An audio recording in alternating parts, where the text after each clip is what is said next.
B.Ed admission 2026-27 तर यामध्ये आता विद्यार्थी आपले स्टेटस चेक करत आहे फॉर्मचे. तर त्यांच्या फॉर्ममध्ये कोणाचा फॉर्म व्हेरीफाईड दिसत असेल, कोणाचा फाईड नॉट व्हेरीफाईड दिसत असेल आणि काही विद्यार्थ्यांचा फॉर्म हा पार्सली व्हेरीफाईड अशा प्रकारे तुम्हाला तुमच्या लॉग इनमध्ये संपूर्ण माहिती दिसून पडत असेल.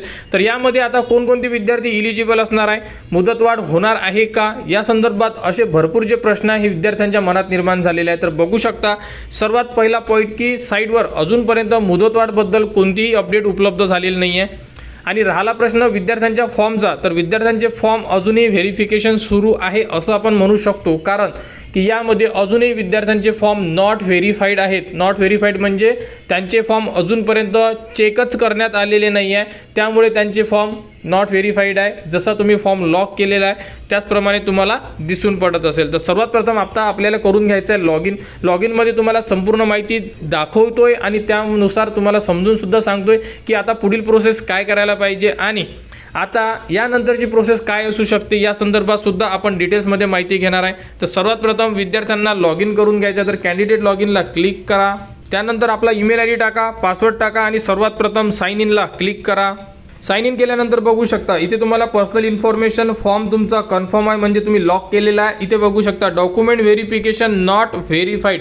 नॉट व्हेरीफाईडचा अर्थ काय होतो की अजूनपर्यंत तुमचे डॉक्युमेंट चेकच करण्यात आलेले नाही आहे. ठीक आहे, आता कोणाचा फॉर्म इथे व्हेरीफाईड असेल तर समजून घ्या की नेमकं आता काय करायचं. तर बघा ज्यांच्या फॉर्ममध्ये व्हेरीफाईड असेल, ठीक आहे, हे नॉट निघून गेलेलं असेल, व्हेरीफाईड असेल तर त्या विद्यार्थ्याचा फॉर्म ओके आहे, म्हणजे त्या विद्यार्थ्याच्या फॉर्ममध्ये कोणतीही अडचण आलेली नाही आहे आणि त्या विद्यार्थ्याचे डॉक्युमेंटसुद्धा ओके आहे, त्यामुळे त्या विद्यार्थ्याचा फॉर्म व्हेरीफाईड प्रॉपर 100% बरोबर आहे त्यांचा फॉर्म आणि व्हेरीफाय झालेला आहे. ठीक आहे, यांना घाबरण्याचं कारण नाही, यांचा जही पुढील प्रोसेसमध्ये हे विद्यार्थी इलिजिबल असणार आहे. ठीक आहे, त्यानंतरचा प्रश्न आहे की ज्यांचा फॉर्म पार्शियली व्हेरीफाईड आहे, कारण की पार्शियली व्हेरीफाईडसुद्धा आहे आणि ज्यांचा फॉर्म पार्शियली व्हेरीफाईड असेल ना तर त्यांना इथे हे जे ऑप्शन आहे इथे बघू शकता तुम्ही, जी रिकामी जागा आहे, तर या पार्टमध्ये तुम्हाला संपूर्ण माहिती दिलेली आहे की तुमचा फॉर्म पार्शियली व्हेरीफाईड का बरं आहे, त्यामध्ये कोणकोणत्या डॉक्युमेंट्समध्ये त्रुटी आहे किंवा अडचण आलेली असेल ती माहिती तुम्हाला दाखवलेली आहे.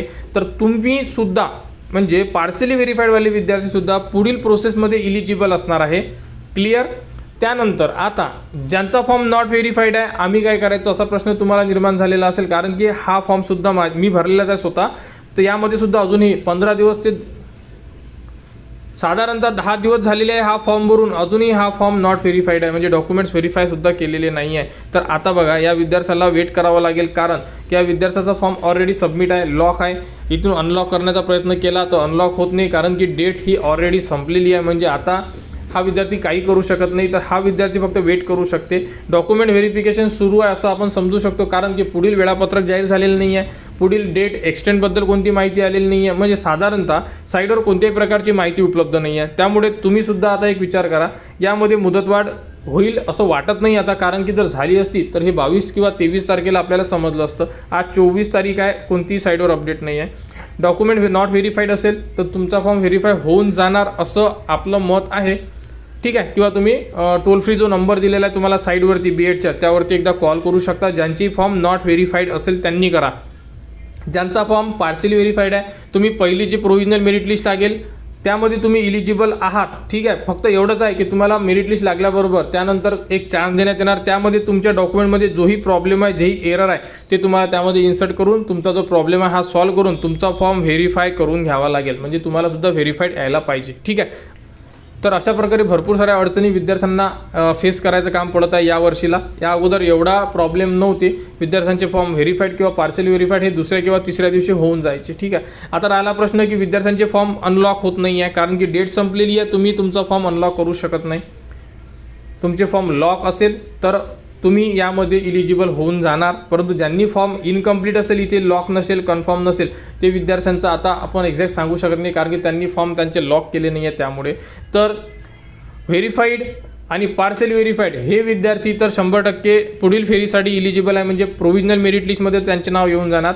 त्यानंतर राहिला प्रश्न नॉट व्हेरीफाईडचा, तर तुम्ही एकदा कस्टमर केअरला कॉल करू शकता, साईडवर नंबर दिलेला आहे. तुमचा फॉर्मसुद्धा व्हेरीफाय होऊन जाणारच आहे, परंतु एकदा कन्फर्मेशन घेणं हे आपल्यासाठी छान राहणार आहे, कारण की तुम्हालासुद्धा टेन्शन असेल की माझा फॉर्म व्हेरीफाईड झालेला नाही आहे तर कधी होणार, काय होणार. ठीक आहे, मुदतवाढबद्दल तर सध्या अपडेट नाही आहे, अपडेट यायचे चान्सेस भरपूर कमी आहे. समजा काही अपडेट आली तर तुम्हाला माहिती देऊ आपण.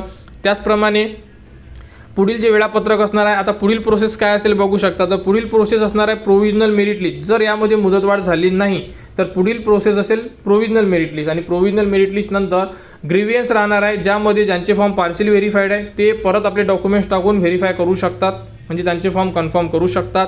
आणि त्यानंतर तुमची फायनल मेरिट लिस्ट लागेल. फायनल मेरिट लिस्ट लागली तुमची की मग येणार तुम्हाला CAP round 1, CAP round 2, CAP round 3चे वेळापत्रक. त्यामध्ये आपल्याला कॉलेजेसचे नाव, संपूर्ण माहिती, फॉर्म फिल करायचे आहेत. अशा प्रकारे ही अपडेट राहणार आहे. यामध्ये कोणाला कुठे काही अडचण असेल तुम्ही कमेंट्स करून विचारू शकता. और BEd ॲडमिशन 2026-27च्या जी पुढील अपडेट येईल ती तुम्हाला आपल्या चॅनलवर देण्यात येणार. त्यासाठी आपल्या चॅनलच्या कनेक्टमध्ये राहा, चॅनलला सबस्क्राईब करा व हा व्हिडिओ इतरांपर्यंत शेअर करा.